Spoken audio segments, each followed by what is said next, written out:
The birth of Christ. 2. No one can judge the depth of divine love which expressed itself in the fact that God himself descended to earth in order to accomplish the act of salvation on behalf of humanity. He took pity on people's immeasurable guilt of sin, for the sinners themselves were unable to redeem it since the offense against God's love was fully consciously committed, not because imperfection made the being unable to recognize its offense against God but because these beings were brightly enlightened and therefore recognized God in his power and glory. However, they were unable to see him and therefore, despite better knowledge, followed the one who presented himself as God and Creator, and they followed him because they were able to see him although they knew that he, too, was only a product of God's creative will and God's strength. The magnitude of the guilt rests in the fact that the beings were illuminated by the light of realization and in the face of it turned away from their God and Creator of eternity.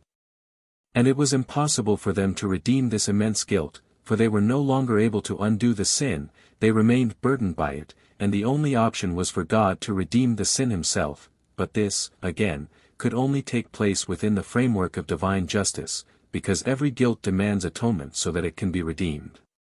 And in order to render this atonement for humanity, God descended to earth and accomplished the act of salvation in the man Jesus. God himself was unable to suffer but he wanted to take the suffering upon himself which the human race had deserved due to the sin of their past apostasy from God. And this is why a human being, into whose shell God himself incarnated, took the suffering upon himself, the eternal love, who thus wanted to offer the sacrifice of atonement for the immense guilt. A human being with a heart full of love allowed himself to be nailed to the cross for the whole human race and love alone motivated him to accomplish this act of compassion.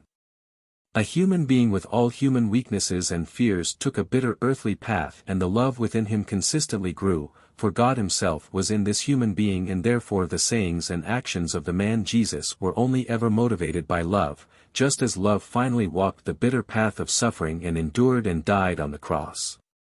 It was no arbitrary act by a human being who sacrificed himself for his fellow human beings for the sake of an advantage, he was merely impelled by love to accomplish the act of compassion, because he knew that their path to the kingdom of light was and had to remain closed to them if they were not released from their guilt of sin first. He knew what the original sin consisted of and that they would never be able to make amends for this sin by themselves. And therefore, he volunteered to offer God the sacrifice of atonement in order to redeem his fellow human beings. In truth, however, love within him caused him to do so, it was the eternal love itself, which thus wanted to redeem people from their inconceivable guilt, for the eternal deity sheltered in the human being in full abundance. And so God's human manifestation has to be understood such that the eternal love embodied itself in a human being who prepared himself in a way that the eternal love was able to dwell in him and that therefore everything the human being Jesus did in earthly life was in truth done by God himself, that love determined the human being Jesus' every intention, thought and action, that the human being certainly suffered and died on the cross but that God himself was in this man, that he therefore accomplished the act of salvation for humanity.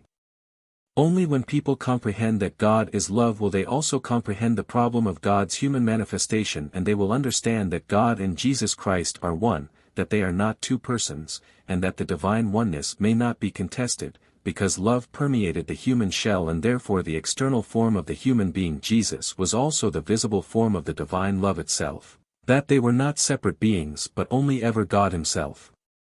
The problem of God's human manifestation can only be solved in this way, but then a person will also find it easy to acknowledge Jesus, and he will take refuge in him and by calling upon him he will call God himself, thus acknowledging him. And his original sin will be wiped out, because God himself descended to earth for his guilt and has accomplished the act of salvation, the act of atonement, on his behalf. Amen.